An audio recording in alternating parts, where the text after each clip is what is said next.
Good morning, sports fans. We're live at the Lincoln IGA just off downtown for the 7th Annual Lincoln Logan County Food Pantry Drive, brought to you by Lincoln College, Jake's Furnishings, Drow Incorporated, Lincoln IGA, and WLCN 96.3 FM. Stop by and see Santa today and purchase a $10 bag of pantry selected food, and you'll spin Santa's prize wheel for an instant prize and be qualified to win the grand prize valued at over $2,300 today. From 10 to 2 today, join Jim from the Lincoln Country Morning Show and Jeff number 2 from the new nighttime Fix 96, along with Lisa, the Fix 96 prize girl, and 2012 reigning Miss Logan County, Danny Jolfs.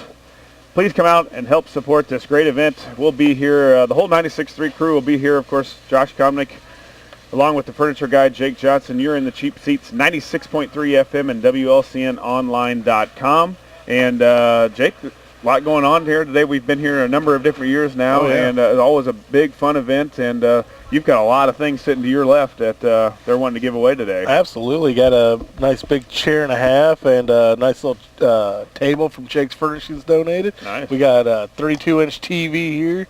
Looks like an LED or LCD, one or the other, and a few other prizes over here too, man. And then, of course, we got the prize wheel with tons of gifts right there. Everybody there. Culver's, Lincoln College. Coach is licking his chops right now. A question mark, Logan Lane, Seth Goodman Realty. Everything's on there. Anytime Fitness.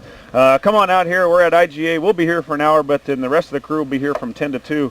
It's just $10 for a bag to donate to the food pantry. And as always, Coach Alexander to my right on a Saturday morning. Not exactly the Saturday morning like it was last week, but the Railers falling to Jacksonville last night at home at Roy S. Anderson Gymnasium, 46-44 in overtime. And Coach, this is a tough one to swallow, coming off not necessarily the way, plus the way that you lost, but also coming off such a great game last Friday on the road. In a hostile environment. You come home, you've got a week of practice, a week of a kind of a break as far as not playing as many games as we have been, and we had a good first half, but the second was really doomed us. Well, we didn't play the second half, and the type of games that we're going to be in, if you take a look at our first 7 games, we could very easily be 3-4 instead of 5-2, and we're a team that has to show up and play every minute, and we forgot to play 16 minutes last night. Start out the game, really, Coach, kind of a back-and-forth battle, and Jacksonville took that about a 10-point lead there late in the first quarter, early second, and Jacksonville is kind of wants to play a zone like we do. I know you talked in several years that Coach Dugan's come to you and talked a little bit about the 1-2-2. It's not quite played the way we did. They tried to flat-head it a little more and really deny the guy at the top on the free throw line. And I told Jeff Benjamin last night that Max is going to have to hit one from the top of the key, and he did there in the second quarter, and that's when Lincoln went. I think it was like a 22-4 run. We were really looking good, had the momentum going, and we just couldn't sustain it. Yeah, we had 33 points at half, which is a lot for us, and then we went back and we didn't want to get over our average, so we decided to score about 8 the rest of the half. Yeah, that was the bad part of the game. The Railers scoring went as this quarter for quarter. Jacksonville outscored the Railers 14-10 in the first, and then that big second quarter for the Railers, a 23-9 advantage to take that 10-point lead going into halftime. Jacksonville outscored us by 2, 10-8 in the third, and then the fourth really what did it, 8-0 in the fourth quarter for Jacksonville. But Coach, different style again that you go up against. You had quickness and some speed in a couple games during the tournament, and also some slowdown from Morton. Then you went into kind of a slowdown with some guys more your size against Taylorville. Last night was another just different kind of matchup where Blake Hance, 6'7", 240. Dalton Keene, who didn't play a lot, looked like he got injured some, but he's 6'5", 230, going to play football at ISU. And then Josh Peak, the guy that really took over the game in the second half, he's a big guard at 6'4". They had a lot of length across the board. Yeah, they did. And, they play the 1-2-2, but they play more in the half court. They drop back into a matchup. And, we didn't get our cutters through and make them look for people, and we made it pretty easy for them there in the fourth quarter. And in the second quarter is when we made that run, and it looked like really we tried to do some different things also, where we tried to speed them up a little bit, and it caused them some problems. I think they had somewhere around 8 to 9, 10 turnovers in the first half, and we tried to speed them up. We played a little bit of a denial on the press, and it seemed to work out. Yeah, we forced some turnovers there in the second quarter, and we got on a little bit of a run, but.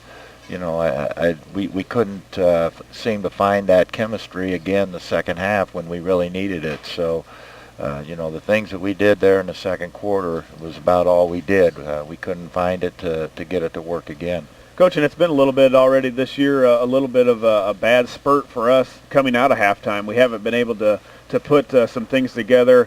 Like last night, you're up 10, and I told Jeff, we get 5 or 6 early ones, and they're looking at 15 or 16-point lead, and Jacksonville going, oh, man, how are we going to come back from this?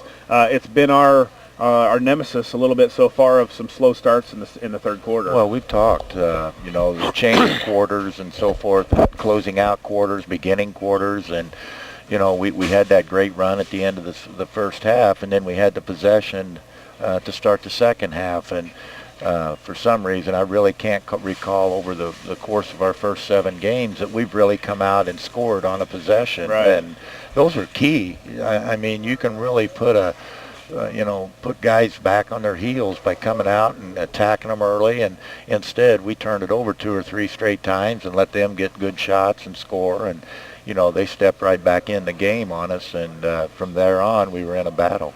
Coach, they don't attempt a lot of threes. I think coming into the game, they attempted about 43 threes, where we were about 130. They had attempted before last night 43 three-pointers. They had made 13 before last night for the Railers. We had attempted 139 and made 52, so we've made more than they attempted. Another different style. They didn't look to shoot it a lot from the outside last night. You could tell they weren't comfortable shooting it from the outside, and they tried to get it in. They had a few easy baskets inside, but really it was Josh Peak saying, guys, you get in my way, I'm going to bowl you over. And we took a couple charges on him, but just not enough. No, we didn't, and, we kind of got out of his way late in the game a couple times, and, we should have, at least attempted to take the charge. He had 4 fouls, and but that didn't stop him. He kept right on coming and attacking us, and we didn't attack them. So, they've become more aggressive, and we kind of backed off of them. Early foul trouble for the Railers. Coach Bowlby with 2 early. Gavin had 2 early. I think even Max had 2 also in the second quarter. They did a pretty good job of rotating them in and out and keeping them out of further foul trouble. Our leading scorer in the last night's game was Edward Bowlby at 11.3 points per game. He went scoreless last night. Foul trouble has really kept him out. He just couldn't really get in a rhythm. No, he didn't. And, Ed's one that we got to have, and Ed's been one of our most consistent players throughout, practice in the first part of the year. But he never got into the flow of things at all last night. Yeah, scoring last night for the Railers, they were led by still some hot shooting. Tyler Horsham led. He was 6 of 17 from the field. He was 5 of 15 from 3. He had 17 points, 13 points from Will Podbelsic. I thought another good game from Will. He was 4 of 9 from the field. He shot 8 3-pointers, made 4 of those. He had 13 total points. 9 points for Gavin Block. He was 2 of 5 from the field. Did not attempt a 3. He also had 3 rebounds. The leader in rebounds was Max Cook with 4, and Max only had 3 points. So you have, coming into last night's game, Cook was averaging 8.5, Gavin Block at 10, and Bowlby at 11. And the 3 guys that have been putting up the points lately, or at least for the average of the season, really foul trouble hampering them, lack of aggressiveness. They just didn't get on the scoreboard. No, not at all. And, we got to have a balanced attack. We're not a team that's got somebody that's going to score 25 points a night for us. And, if we don't get all 5 of them on the board and being consistent with that, then we struggle. And, I just thought we played on our heels and really disappointing from the coaching side of it, that we didn't attack and we didn't hit shots, and I just thought that was not one of our better games. No, coming off, I probably think now maybe the competition wasn't as good against Taylorville, but coming off last Friday night's game, which I think was one of our better games of the season, has to be definitely frustrating for you. The Railers shoot 14 of 41 from the field, 10 of 28 from three-point land. They were 6 of 9 from the free throw line, had 11 assists on 12 turnovers. Total rebounds were 16, 8 and 8, 8 on the offensive end, 8 on the defensive end. Committed 15 personal fouls, and for Jacksonville, they were led by their senior. He came into tonight's game averaging about 18 points a game. He had 17 last night. He was 5 of 6 from the field, a big thing, and he hit some key free throws late. He was 7 of 10 from the free throw line. He also had 3 rebounds. Their big man, Blake Hance, was 5 of 6 also from the field. He was 1 of 2 from the free throw line. That's the kid that hit the winner in overtime. I don't know that the play was going to him, but the ball ended up in his hands, and he knocked it down. He had 11 points and also 8 rebounds. Other than that, really, Peyton Dugan had 8 points. He wasn't a big threat, so scoring was hard to come by last night. The defense wasn't terrible at times, but as you said, Coach, we gave up some easy baskets to a team inside that's not as athletic as we'll see all season. Oh, I agree with that, but they're probably one of the bigger teams that we'll see all season. But, I thought the second quarter was how we prepared all week, and, but you got to be able to execute your game plan for 4 quarters, and we sure lacked that last night. We're live out here at the Lincoln IGA, just off the downtown for the 7th annual Lincoln Logan County Food Pantry Drive. Stop on out here. We'll be here from 9 to 10. The rest of the 96.3 crew will be here from 10 to 2. We're going to take a quick commercial break. We're out at IGA again. You're listening to Cheap Seats, 96.3 FM and WLCNonline.com.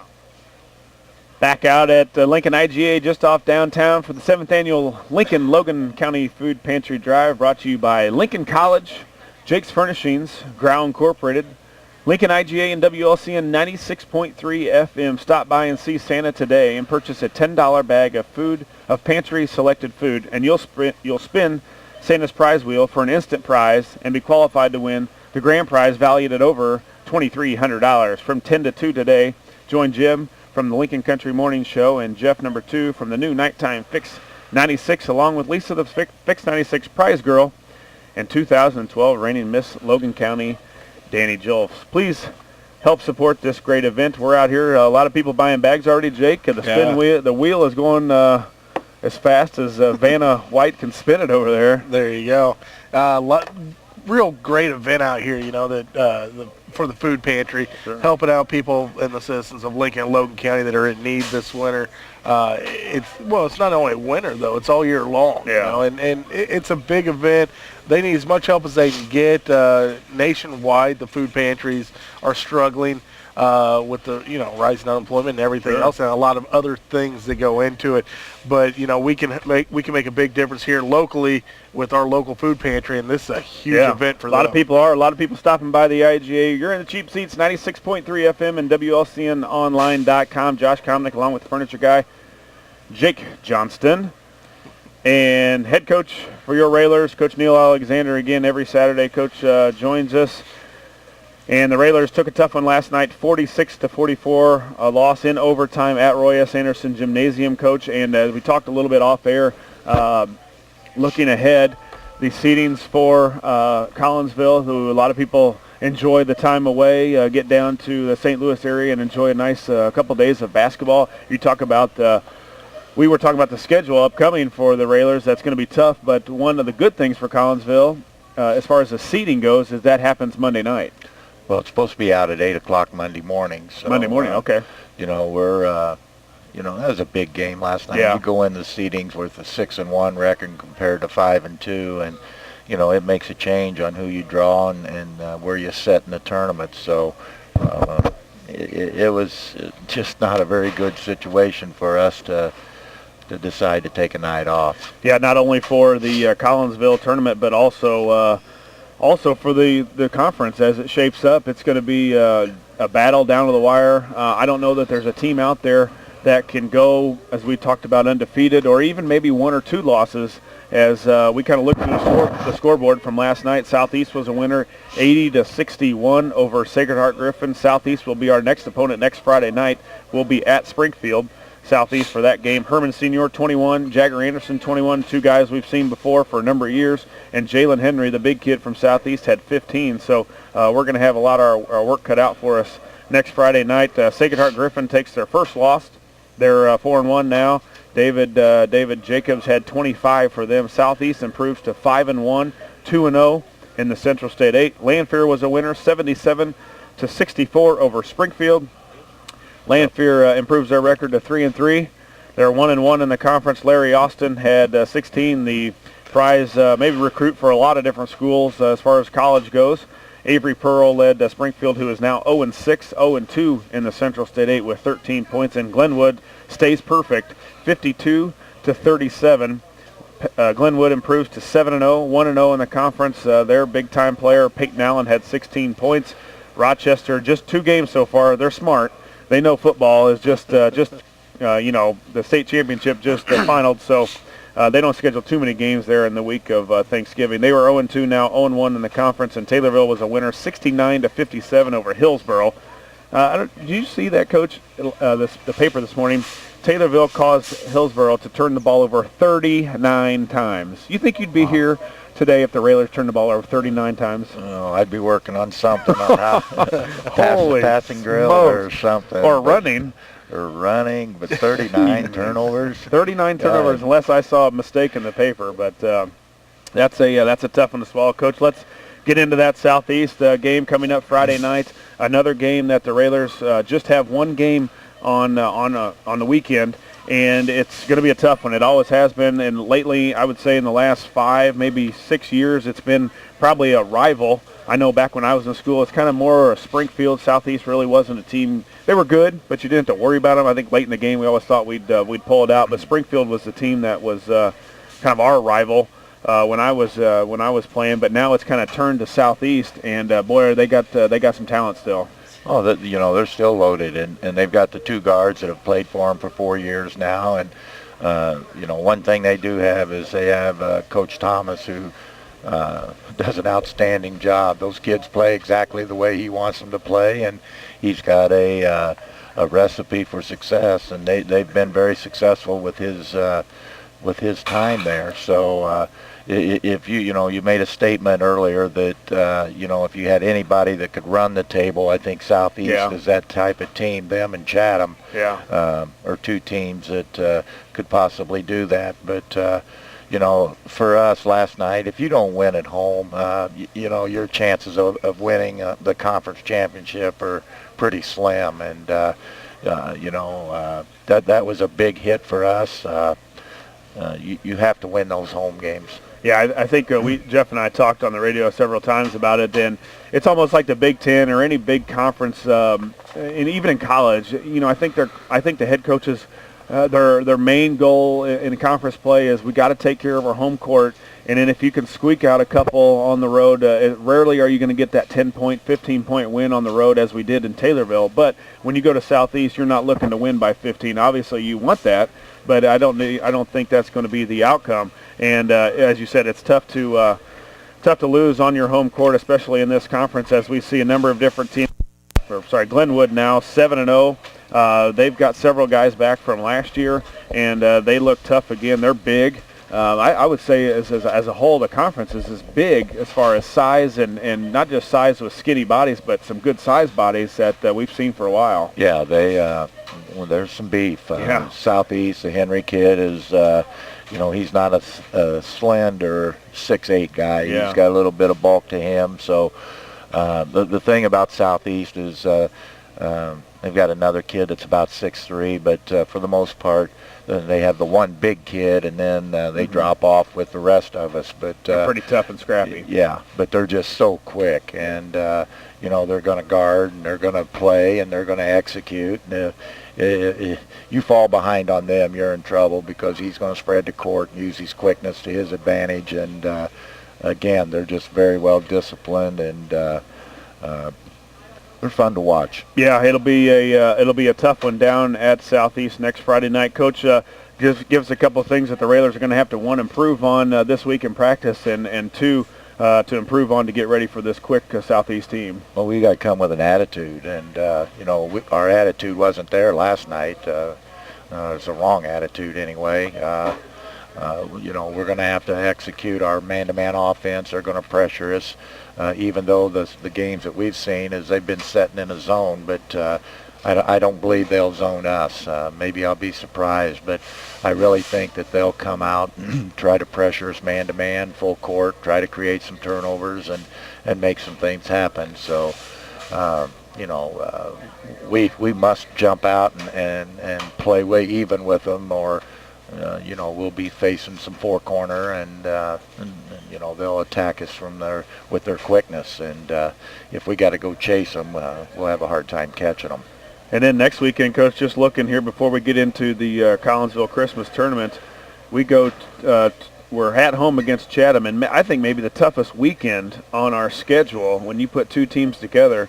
Chatham Glenwood at home, who's now 7-0, and then Normal West. We go to Normal West, and we have not been able to take care of the Wildcats. There early on in this non-conference battle, we pretty much took care of them for the first couple of years, and lately they've had our number. Yeah, they have, and they're a school that's growing. It's they're getting up to about 2,000 students, and but they still only get to put 5 on the floor. But they've been much tougher than we have, and that's the concern that the coaching staff has had about our group is they're such great kids that how tough will we be? Will we want to get down and get dirty? And by dirty, I don't mean cheating but to play hard and be very physical and attack them and go at them at that side of it. And last night we kind of backed off of it, and you can see what happens that if you do that you're not going to be very successful. Yeah, you can lose at any time. Well, Coach, thanks for stopping by. IGA again for the 7th Annual Lincoln Logan County Food Pantry. Good luck this week in practice, and we'll see you down at Springfield next Friday. Okay, thank you. We're going to take another quick commercial break. Again, we're out here at the Lincoln IGA just off downtown for the 7th Annual Lincoln Logan County Food Pantry. Josh Komnick along with the furniture guy, Jake Johnston. We'll be back in a couple minutes. You're in the Cheap Seats, 96.3